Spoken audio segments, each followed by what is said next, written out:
So hi everyone, welcome back. Guess what I did? I returned the other gazebo and I bought another one. So the first one I bought, if you remember, was a one from Home Depot. It was Hampton Bay, Turnberry, and that was one about $300, $299. Then we moved up the price and bought one from Big Lots, and that was a Manhattan 10 by 12 gazebo, and that was about $449. The quality got a little bit better, but it still was not as sturdy as I was expecting it to be. So today I took it and I returned it to Big Lots. But when I was there, I saw another gazebo, which unfortunately was not set up. Story of my life. I can't test it, I can't go by it, I can't shake it and make sure that it's sturdy enough, but it was in the box. And the guy said, hey, I'm surprised we even have it because as soon as they get here, they're sold, right? So at this point, I think my neighbors, I'm pretty sure I heard them, he's going to be at it again, because they saw me putting the first one up, then taking it down, the second one up, taking it down, and now the third one. So I'm sure they might think that there's something a little loose up there, and maybe there is, I'm not sure.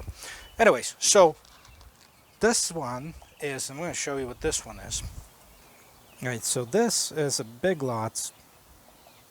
Again, it says Broyhill, but it is made by Sunjoy. It is made in China. It's 10 by 12. It's a soft top gazebo. The one thing that I've noticed, the big difference between, this one and the previous two is the weight. So this one weighs about, it says 73 kilos, which is about 160 pounds. So that's got about 50 pounds on the one that I had before, which is a lot.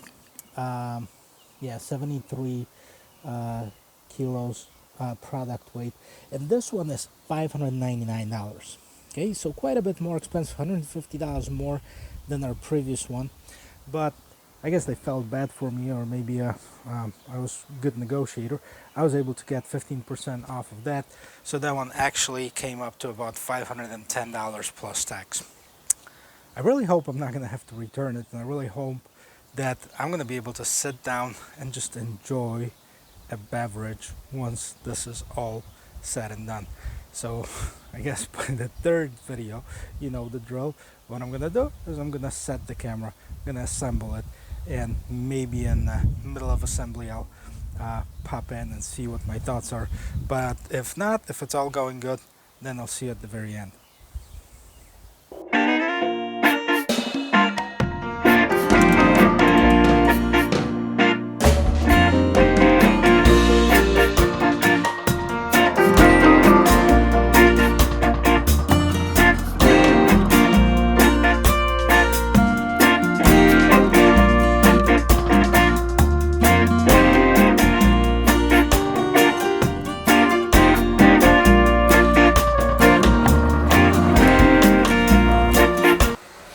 Alright, so I'm done unpacking and pleasantly surprised. I've never seen this gazebo set up before, so I didn't know what to expect, but it's completely different than the ones that I had before. First of all, look at the size of these supports of this columns. They are hollow, but they can be filled, I think, with maybe a... Yeah, we can put some gravel in here to make them heavier or sturdier, but they also have mounts, a lot nicer mounts that will allow you to put them down to the concrete or your patio or your deck. Also the supports for the sides, they're not these really cheap and flimsy ones, so I have big hopes for it. Now, is it going to be good enough for me to keep it? We'll see. Oh crap, I just noticed something. This one has a little dent. Oh gosh. Is there anything that comes from the factory that's not damaged? And I just literally took it out of the box, so it wasn't me. It's not that noticeable. I can live with that. Maybe I'll call Sunjoy. Maybe this year they're gonna call me back and replace this column, which would be great. If they don't, I'm not gonna let it stop me from assembling this gazebo. And I'll definitely check back with you once I'm about halfway done, just to keep you up on the progress. See ya.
So you might be wondering, what the hell is he doing and why is he disappearing? Is he going to have a cold one? I will do that later on, but first I need to assemble it. I'm going to switch the camera and I'm just going to put it right over here, because what I'm doing right now is assembling the support beams, and it's not as easy as the other ones where there's simple, like a couple snaps, couple screws, and they're done. These ones actually require a little bit more finesse, and they have somewhat interesting brackets, which I'm going to do a close-up later on just so you can see it. But so far so good. Looks pretty sturdy. Does take a little bit more work because I have to do it with this little Allen wrench. I don't have the size that goes on the drill, so it just makes it a little bit harder, but I'm going to make it.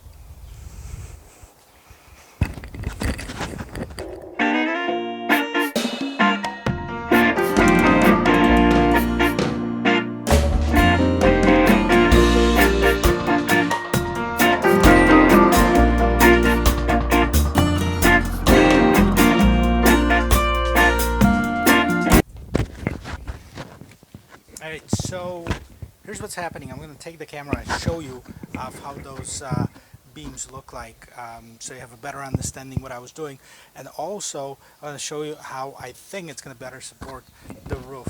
So let's take a look. Okay, so now you can see that there's a total of 4 beams, 2 of them that are 12 feet long and 2 of them that are 10 feet long, and I had to assemble them from 1, 2, 3, 4, 5, 6 pieces, 7 pieces each. So what happens is, first of all, the mosquito netting, it's going to be on these railings right here, and these are 2 pieces that are connected right now with the piece of metal inside, as well as a piece of metal on the outside, and the support for the roof. So where the roof's going to be, when there's going to be some weight, there's actually 2 pieces of metal with a piece of metal inside, piece of metal outside. I think it's going to be enough support. It definitely seems heavy and sturdy, so I'm just not sure if I'm going to be able to put it together by myself, but I certainly would give it a try. So this is what I've been doing for the last few minutes, just in case you were wondering.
Okay, so another thing that I want to point out in here is also the brackets to support the corners.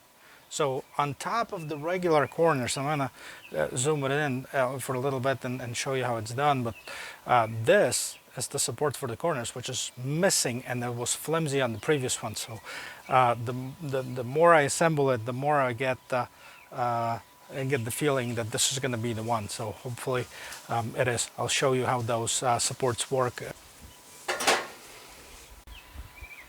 Okay, so if you look at the top of the post, you can see on the side there's a support that I was talking about.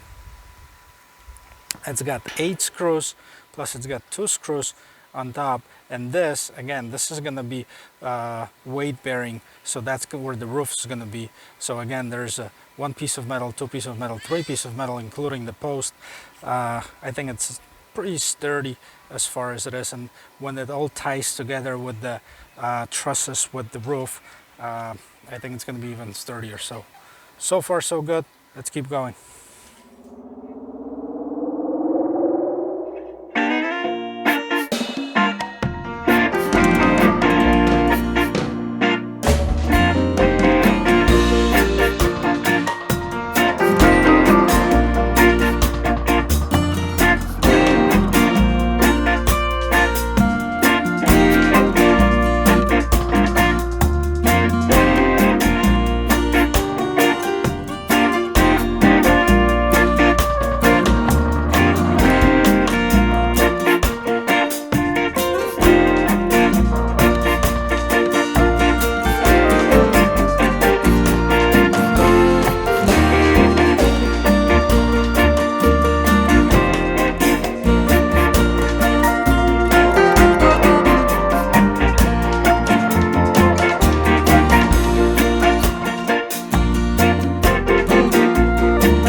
right, so here it is, a finished product.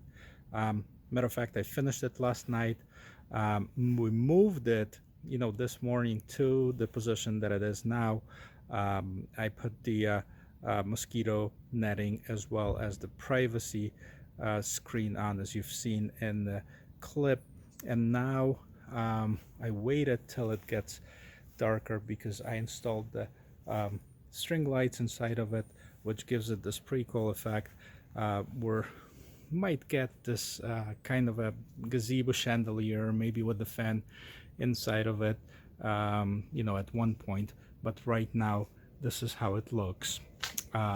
Pretty happy with the way it turned out. Probably not. I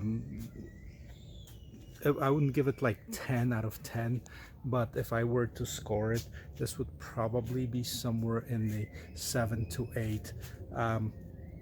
The fabric, I think what I'll need to do, because we had a little bit of rain today and it seemed like it leaked in some parts, so I might have to use a spray to make it waterproof. But also another thing that I've done to it is I secured it with the tap pin screws so it doesn't fly away during winds. Hopefully this will be strong enough to hold it, and we won't have the problem like we did with the original one that started this whole gazebo buying and putting together frenzy. Anyways, I think it looks pretty good. I think it's sturdy enough, it's big enough, it's definitely got tons of room inside. It's bigger than what we had before, and we're keeping it. So this is a winner. Third time is a charm, as they say. I might do an update if anything changes in a few months, but if you don't see me posting any more gazebos, that means that we're happy with the one that we have.